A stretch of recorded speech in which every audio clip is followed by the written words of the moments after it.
नमस्कार, एनडीटीवी के राजस्थान चैनल में आपका स्वागत है और आप देख रहे हैं चुनावी चर्चा। मैं हूं मनोरंजन भारती। आज चर्चा करेंगे राजस्थान में महिला वोटरों को लेकर के। राजस्थान में कुल मतदाता जो है 5.26 करोड़ हैं। इनमें से करीब आधी 2.52 यानी 2.5 करोड़ से थोड़ी अधिक महिला मतदाता है। राजस्थान में महिला पिछले 2 विधानसभा चुनावों में पुरुषों से ज़्यादा वोट करती आ रही हैं।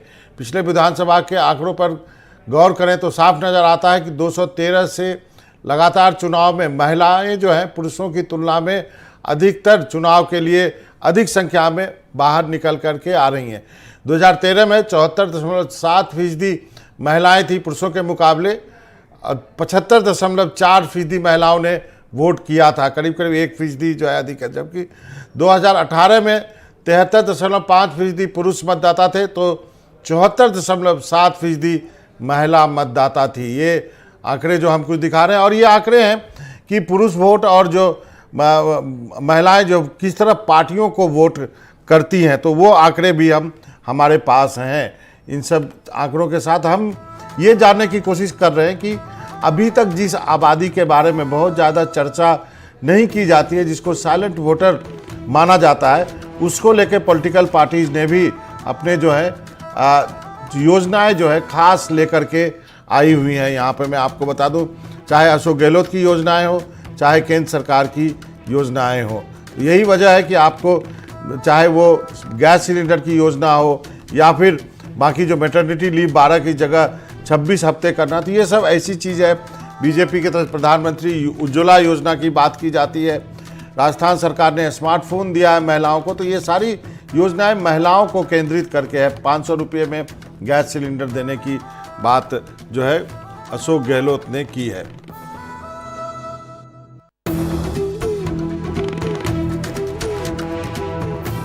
हमारे साथ नीरज हैं, एज यूजुअल हमारे सहयोगी हर्षा भी जुड़ गई हैं हमारे साथ, और हमारे साथ जो है पूजा कपिल, प्रवक्ता बीजेपी, वो भी हैं हमारे साथ, और बाकी लोग भी हमारे साथ जुड़ेंगे। तो सबसे पहले नीरज आप ही से बात करते हैं। हर्षा के पास जाना चाहूँगा, यदि हर्षा हमें मिल जाती है। तो नीरज आप बताइए, महिला वोटरों के बारे में कहा जाता है साइलेंट वोटर है, लोग समझ लेते हैं अरे ये तो वोट देंगे जिस तरह पति वोट देता है, लेकिन ऐसी बात नहीं है। जो आंकड़े हैं वो कुछ और कह रहे हैं। देखिए, निश्चित तौर पर आंकड़े ये कह रहे हैं कि पिछले 2 बार के जो विधानसभा चुनाव हुए, चाहे 2018 की बात करें या 2013 की बात करें, दोनों में पुरुषों के मुकाबले महिलाओं ने बाहर ज़्यादा आकर के मतदान किया है, अपने मताधिकार का इस्तेमाल किया है। और निश्चित तौर पर एक बड़े बदलाव का संकेत भी देता है कि जहां ये कहा जाता है कि राजस्थान में परंपरावादी या रूढ़िवादी जो परिपाटी चली आ रही है, ये महिला घूंघट में रहती हैं या पुरुषों के कहने से वोट करती हैं, ये उस चीज़ को गलत साबित करता है और ये बताता है कि महिलाएं पुरुषों से कहीं आगे हैं वोट कास्ट करने में और अपने मताधिकार का प्रयोग करने में, अपना जनप्रतिनिधि चुनने में।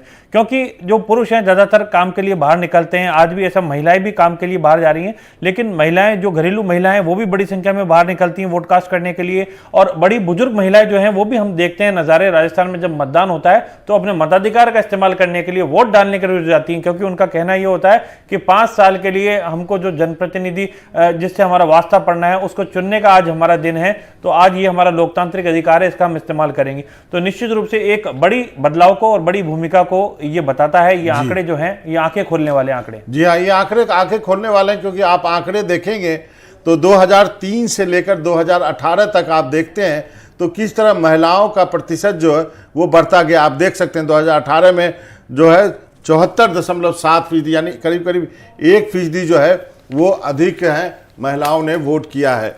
हर्षा के पास जाएंगे हम। हर्षा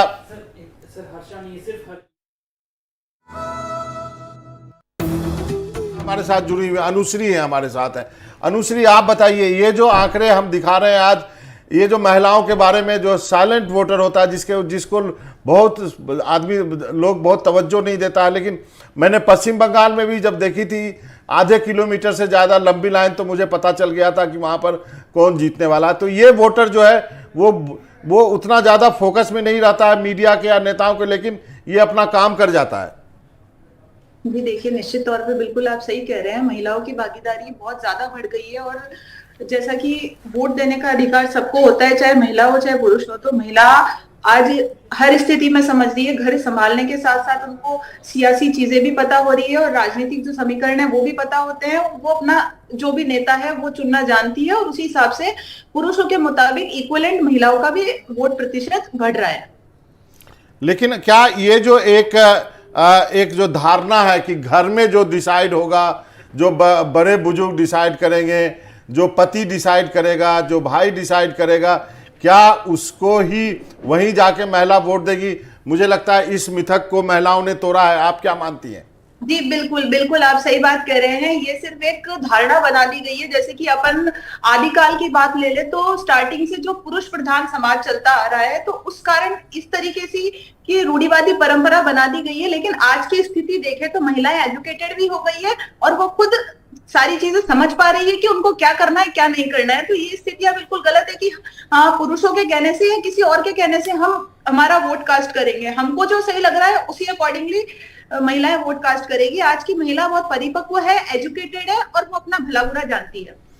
हर्षा हमारे साथ जुड़ गए। हर्षा, आपका बहुत बहुत स्वागत है। हम आज चर्चा कर रहे हैं किस तरह 2003 से लेकर के 2018 में तो महिलाओं ने पुरुषों को पीछे छोड़ दिया वोटिंग में। उनका वोटिंग प्रतिशत 1% अधिक है, 74.7% है। यही वजह है कि पॉलिटिकल पार्टी जो है महिलाओं को लेकर के योजना ज़्यादा बना रही हैं, चाहे गहलोत सरकार की मोबाइल देने की योजना हो या 500 रुपया में सिलेंडर हो, चाहे केंद्र सरकार की भी योजना हो। क्या आपको लगता है कि महिला वोटर जो है अब फोकस में है, हालांकि उस पर कोई फोकस करता नहीं है? देखिए, बिल्कुल मनोरंजन, महिला वोटर जो है वो कभी कभी ऐसे मुद्दों पर लामबंद होती है, जैसे मैंने देखा था पिछले चुनाव पर जब ट्रिपल तलाक का मुद्दा हुआ था। तो जब उसके बाद में हम लोग वहां पर गए थे कैंपेनिंग में, और जब ग्राउंड पे गए थे तो वहां पर पुरुष भी कह रहे थे कि हमारी जो महिलाएं थी उनका सारा वोट मोदी जी को गया इस मुद्दे पे। तो कोई कोई ऐसे इश्यूज होते हैं जिसपे महिलाएं जो है बिल्कुल अलग वोट करती है पुरुषों से, लेकिन फिर भी राजस्थान में जितना बदलाव होना चाहिए वो नहीं होता है। अभी हम लोग सवाई माधोपुर पे गए थे, वहां पर बीजेपी की जो यात्रा थी, उनकी जो रथ यात्रा थी, वो उसका आगाज था और वहीं पर हमने एक चुनावी चौपाल किया था।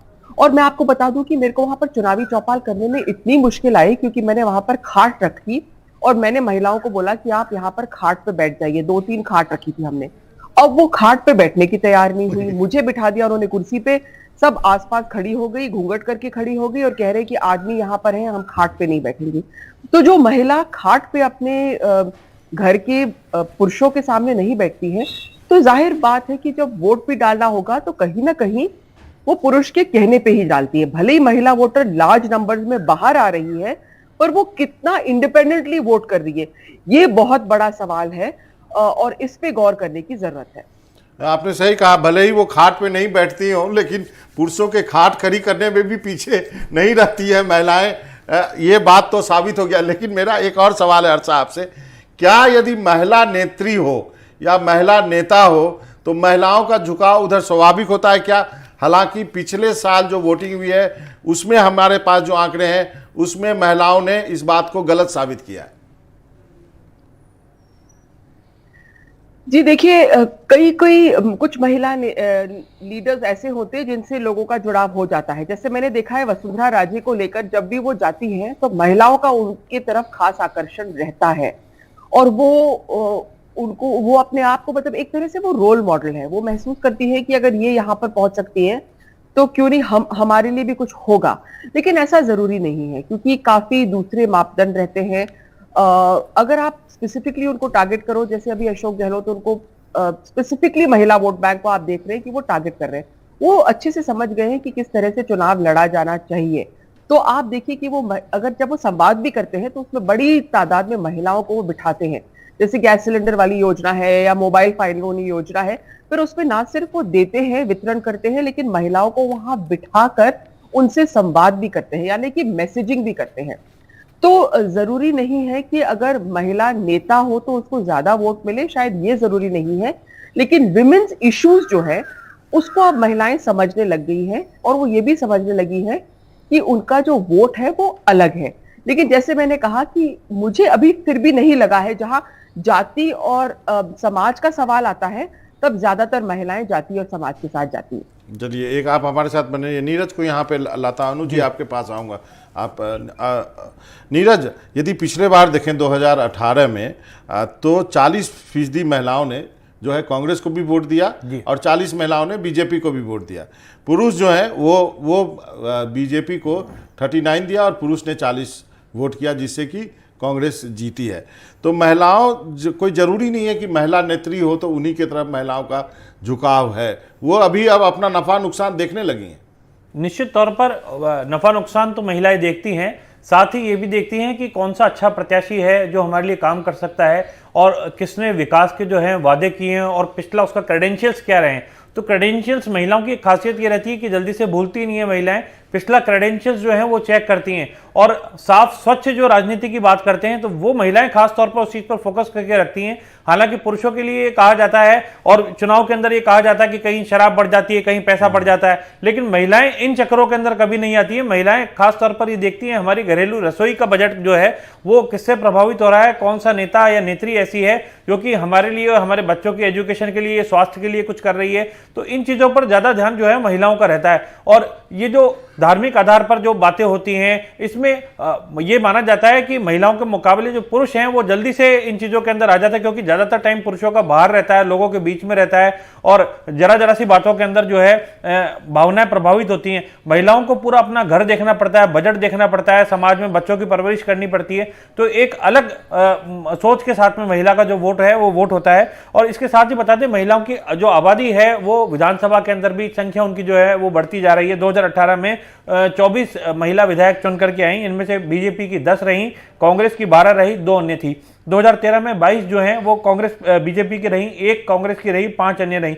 2008 में कुल 28 महिलाएं चुन करके विधायक बन करके आई, 13 कांग्रेस, 13 बीजेपी और 2 अन्य रही। तो ये बताता है कि एक अच्छा प्रतिशत जो है वो महिलाओं का राजनीति के अंदर आ रहा है। इस बार केंद्र की मोदी सरकार ने 33% महिला आरक्षण का बिल जो है वो भी रखा है। इसे एक चर्चा करेंगे, नीरज आएंगे। अनु के पास चलते हैं। अनुश्री जी, आप ये बताइए एक बात, नीरज ने बहुत काम की बात की कि वहाँ पे आप एक रात पहले शराब बांट के और कुछ इस तरह प्रलोभन देके महिलाओं को नहीं खरीद सकते हैं। वो अपनी रसोई के हिसाब से ही वो देखती हैं कि कौन सी पार्टी मेरे रसोई का काम ढंग से जो है सुचारू रूप से मैं कर सकूं, वो कराएगा, उसको वोट देती है। क्या आपको लगता है ये मेंटेलिटी है और पॉलिटिकल पार्टीज भी इसी पे काम करती हैं? महिला होने के नाते बता दूं कि जो भी महिलाएं सोचती हैं, जैसा कि इन्होंने कुछ हद तक सही कहा है कि हम महिलाओं को कोई प्रलोभन नहीं दे सकते। अगर महिलाओं को प्रलोभ दिया भी जाएगा तो वो सिर्फ अपने घर परिवार, अपने बच्चों तक ही सीमित रह के उन्हीं के बारे में सोचेगी कि मेरा क्या भला हो सकता है या मेरे घर का क्या भला हो सकता है। तो निश्चित तौर पर महिला आज की तारीख में समझ भी रही है और उनको ये चीज पता पड़ रही है कि उनके घर के लिए क्या सही है या उनको किस तरीके की योजनाएं मिल रही है जो उनके आगे आने वाले भविष्य के लिए या उनके बच्चों के लिए सुधार की आवश्यकता है या फिर खुद के लिए ले ले। वुमेन एजुकेशन की बात को ले ले। आज मैं एक बात बता दूं, जो मुख्यमंत्री जी ने जब जन आधार कार्ड बनवाया इसमें भी महिला को मुखिया रखा है। तो महिलाओं को आगे आने का जो अवसर मिल रहा है, पुराने जमाने में महिलाओं को बोलने तक नहीं दिया जाता था। अभी हर्षा जी ने भी ये बात कही, खाट पे खड़े रहने वाली। तो धीरे धीरे इस पे काम हो रहा है और महिलाएं आगे भी बढ़ रही है। आपके पास आना चाहूंगा। जो एक बात और है कि जो महिला आरक्षण की बात जो हुई है और ये जो बिल पास किया गया बहुत फैन फेयर के साथ, आपको लगता है इसका डिविडेंड बीजेपी को इस चुनाव में मिलेगा या फिर आपको लगता है नहीं जब लागू होगा तभी मिलेगा? लेकर आए, बहुत अच्छी बात है, लेकर आए। हमारी सरकार ने भी प्रयास किए थे, लेकिन क्वेश्चन ये है कि इस पे इम्प्लीमेंटेशन कब होगा। कांग्रेस की बात ले। जी अनु जी, मैं हर्षा के पास जाऊंगा। हर्षा, आपसे मेरा ये सवाल है, आपको लगता है कि ये जो महिला आरक्षण बिल जो केंद्र सरकार ने पास किया है, इसका डिविडेंड इस चुनाव में बीजेपी को मिलेगा या जब लागू होगा तब मिलेगा? ग्राउंड पे आप ज्यादा घूम रही हैं, वहां क्या इस बात की कोई चर्चा है महिलाओं के बीच में? देखिए मनोरंजन, राजस्थान ऐसा राज्य है जहां पर 33% रिजर्वेशन फॉर वुमेन इन पंचायती राज सबसे पहले राजस्थान ने लागू किया था और महिला जो सरपंचेस है वो यहां पर बनी थी सबसे पहले। आपको ये भी मालूम होगा। तो एक तरह से ग्रासरूट्स राजनीति में महिलाओं को उतारने का काम राजस्थान ने किया है। लेकिन फिर भी राजस्थान में क्योंकि साक्षरता दर कम थी और जो महिलाएं थी वो एक तरह से सरपंच पति के नाम पर वो खुद उम्मीदवार बनती थी। तो देखिए, जो रिजर्वेशन वगैरह है उसका मतलब नहीं होता है रियल एम्पावरमेंट। रियल एम्पावरमेंट होता है जब महिलाएं अपने आप में डिसीजन बनाए। हाँ, हमने चुनावी चौपाल इन पे किए हैं, लोगों से बातचीत भी की है, और मुझे एक स्वर जरूर नजर आया। मेरे को एक स्वर जो सामने आया वो था कि महिलाएं चाहती हैं कि वो अपने निर्णय खुद लें। वो ये भी चाहती है कि उनको रोजगार मिले, घर बैठे रोजगार मिले। वो रोजगार की बात करती है।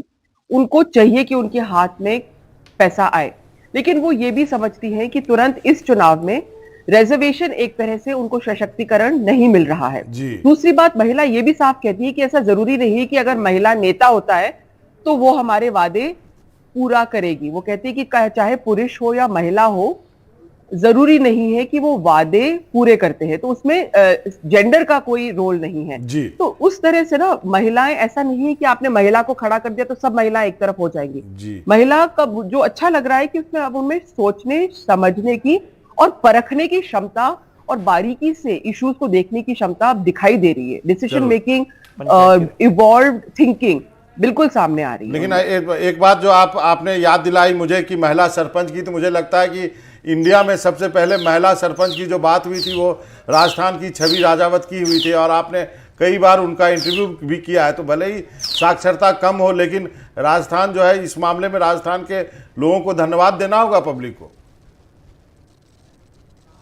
बिल्कुल। और छवि की बात क्या, आप नौरती बाई को देखिए। नौरती बाई जो महिला सरपंच है तिलोनिया से, वो बिल्कुल पढ़ी। छवि तो बहुत प्रिविलेज बैकग्राउंड से आती है, एलएसआर में पढ़ी है, कॉर्पोरेट नौकरी छोड़कर वो सरपंच बनी थी। लेकिन नौरती बाई तो वो महिला है जो बिल्कुल अनपढ़ है, और उसने उस निर्णय को चुनौती दिया था कि जो आपको 10th पास होना है सरपंच बनने के लिए। बहुत सक्सेसफुल सरपंच है, बहुत अच्छा काम किया है उसने तिलोनिया में। मैंने खुद उसका काम जाके देखा है।